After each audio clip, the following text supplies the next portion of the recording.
eh bien ça fait plaisir de se retrouver. Bonjour à tous. Nous allons inaugurer cette semaine et les semaines qui suivent, et nous allons multiplier ce système tout au long de la nouvelle saison. Nous allons inaugurer les voyages partagés. Non pas des voyages organisés, mais des voyages partagés. Je connais un certain nombre de bonnes adresses, donc ce sera l'occasion pour moi de vous les présenter. Et puis surtout, ensemble, nous en découvrirons des nouvelles et ça permettra de filmer de vrais voyages de camping-caristes. Parce que de vous à moi, il y en a un peu assez des caricatures qu'on nous sert, quand c'est pas un couple très fortuné qui s'achète un monstre roulant que personne ne peut s'offrir et qui représente 0,1% des camping-cars, ou quand c'est un couple ou une famille débutante qui fait le nettoyage du véhicule pendant que celui-ci roule à la demande express des journalistes, parce que dans la vraie vie, bien entendu, ça n'existe pas. Alors comme on en a un peu assez des caricatures, eh bien, ces voyages filmés de Camping Car TV, ça vous permettra de partager la sincérité, la vérité et, je l'espère, la qualité. Et nous commençons immédiatement par un voyage en maillot jaune.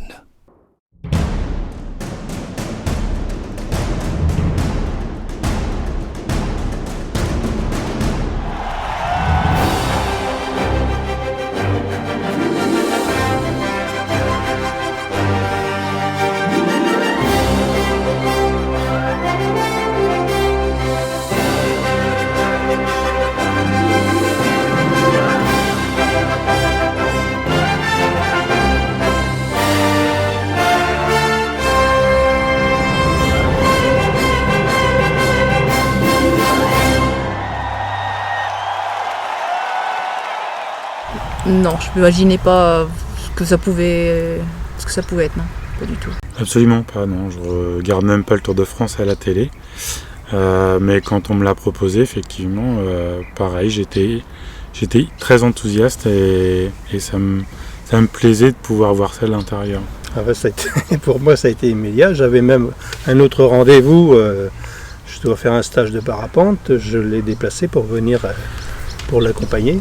Je me suis dit que c'était une belle aventure à proposer à toute ma petite famille et je pense que ça pouvait pleinement les intéresser. Du coup, j'en ai quand même discuté, pris le temps de réfléchir avec eux et puis d'un commun accord, je pense que tout le monde était emballé par le projet. Oui, c'est la première fois que j'assistais à un tour de l'avenir, un tour cycliste.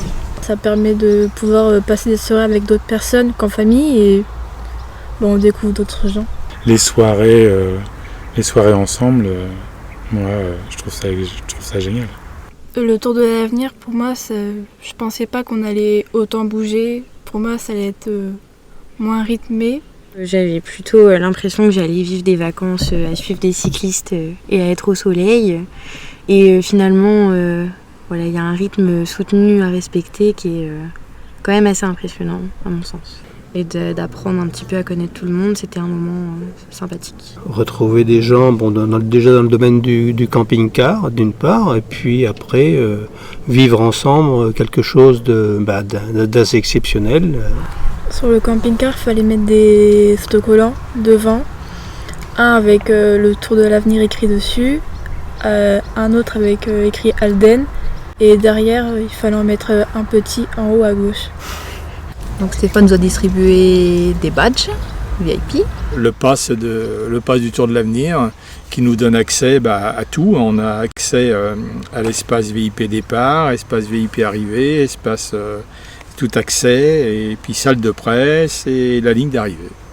Si je me souviens de la présentation des équipes, oui, c'était à Marmande, sur la place.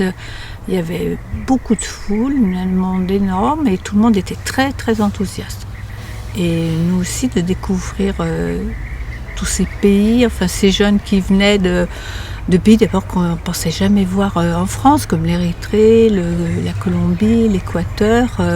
Je pensais qu'il y avait les pays européens, mais pas des pays aussi lointains. Enfin, en fait, je ne m'étais pas posé la question, plutôt, quoi. Mais c'est très intéressant puis de voir ces jeunes qui sont vraiment à fond dans leur parcours, dans leurs courses.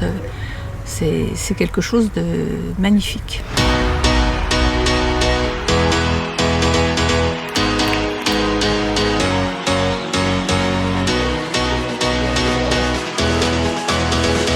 Il y en a qui font vraiment gamin. Ils sont très longilignes, très maigres. Secs. Oui, ils sont pas musclés comme des cyclistes d'il y a 10 ans. Là. Très jeunes. Ça fait drôle de voir des enfants aussi performants. Première étape, Marmande. C'est plutôt plat aujourd'hui, mais après il y a du vent, donc va falloir faire attention à pas perdre de temps et faire une belle étape, que tout le collectif soit bien en place. Toutes les équipes sont bien en place pour le Tour de l'avenir. Mais la veille, un jeune espoir belge s'est tué sur le Tour de Pologne. Tous ensemble, avec les coureurs, 1 minute de silence en sa mémoire. Merci.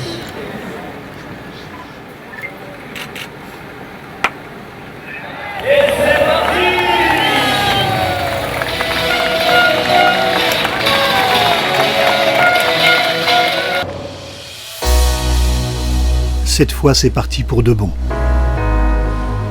Nous nous sommes dispersés à plusieurs endroits autour de ce premier virage.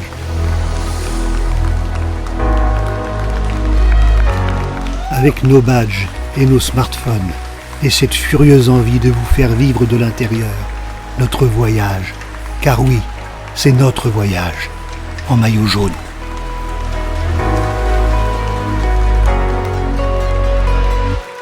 Nous accueillons dans la voiture de Bernard Hinault M. Daniel Banquet, maire de Marmande et président de la communauté d'agglomération Val-de-Garonne. Mais le Graal, c'est d'être au cœur de la course. Aujourd'hui, les deux Jean-Claude et Gaston montent dans la voiture de celui qu'on surnommait le Grand, un équipier modèle, Maurice Le Guillou. Donc c'est lui qui se charge d'emmener des invités, en l'occurrence pour ce Tour de l'avenir, les invités Alden, Camping Car TV. Donc il a ses règles très strictes, il donne bien les directives dans la voiture, pas sortir le coude à la portière, ne pas gêner le rétroviseur, parce que c'est très important quand on double, parce qu'en fait les motos, les véhicules nous tombent très, très près, et en fait on est aussi guidé par la radio qui informe tout au long du parcours. Dans la voiture Alden, conduite par Maurice Le Guillou, nous accueillons Gaston Morisseau, Jean-Claude Cachon et Jean-Claude de Montaigu, invité de la société Alden. Super, la pub. Vous êtes plus incognito. Non, ça y est, Joli. Vous êtes resté dans la voiture tout le temps ? Non, on est descendu 2 fois, je crois. Mais là, on le voyait là, on a vraiment l'impression que le peloton c'est un rouleau compresseur qui arrive. Poussait, il fallait avancer. C'est un rouleau compresseur qui arrive. Ah oui, c'est... Parce qu'ils ne ralentissent pas, ils ne vont pas ralentir pour nous. On vit le tour différemment que sur le bord de la piste, en fait, le bord de la route. Donc, Moi, Maurice Le Guillou, je l'ai reconnu avant de mettre un nom dessus. Mais je savais que je le connaissais. La seule côte de la journée. Alors celui qui va passer là aujourd'hui en tête, c'est lundi. Il y a le maillot à poids. Il a au moins le maillot à poids. Exactement, on a 5 jours d'écart. Il est plus jeune que moi de 5 jours. Bon, je ne lui ai pas dit pour ne pas lui faire de peine.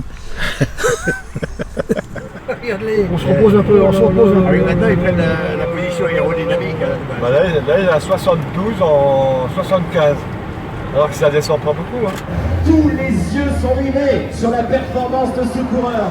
Nous sommes à moins de 13 km de l'arrivée. La ligne d'arrivée est là, vous voyez. Maurice et nos 3 chanceux doivent rejoindre la ligne d'arrivée. À la cloche du dernier tour, un Danois a 2 minutes d'avance sur le peloton. À 6 km de l'arrivée, il n'y a pas de doute, il va gagner l'étape et son premier maillot jaune.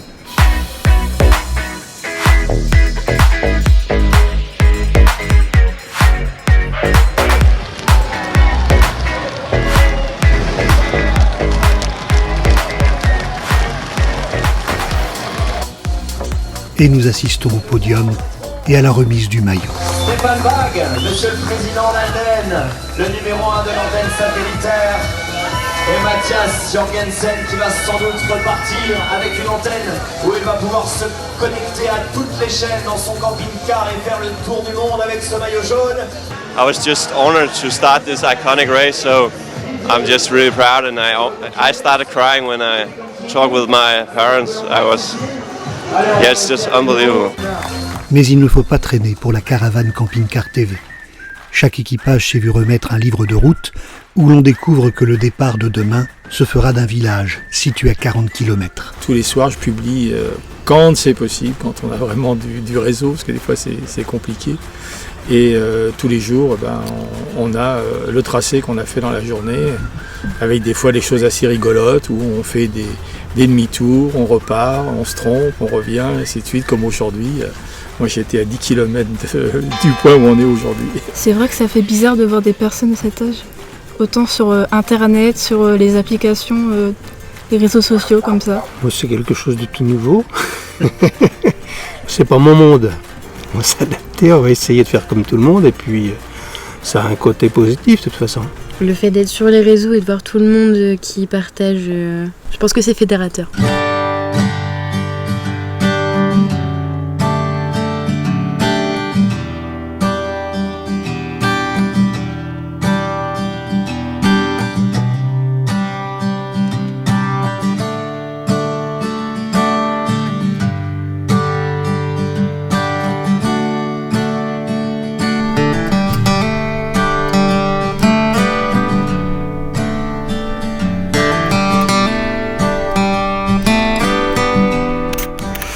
J'ai pris des photos du château qu'il y avait.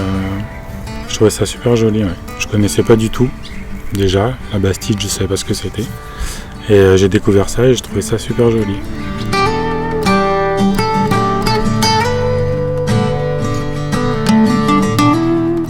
Donc on a découvert des régions, des petits villages qu'on ne serait peut-être jamais passé par là. Et qui sont magnifiques.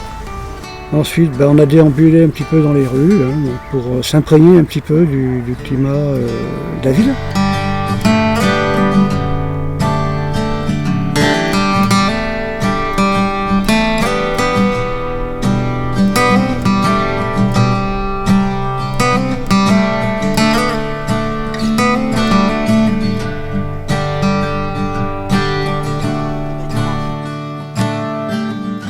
Quand le tour arrive dans un village, c'est toute une organisation. Il y a la caravane, et il y a la sécurité, et tous ces bénévoles. Et il faut bien que tout le monde mange, comme les équipages de Camping Car TV. Pourtant, aujourd'hui, c'est une journée cool. Un contre-la-montre par équipe. Mais cette étape et les suivantes, on vous les racontera la semaine prochaine. Parce que là, maintenant, on a une séance photo.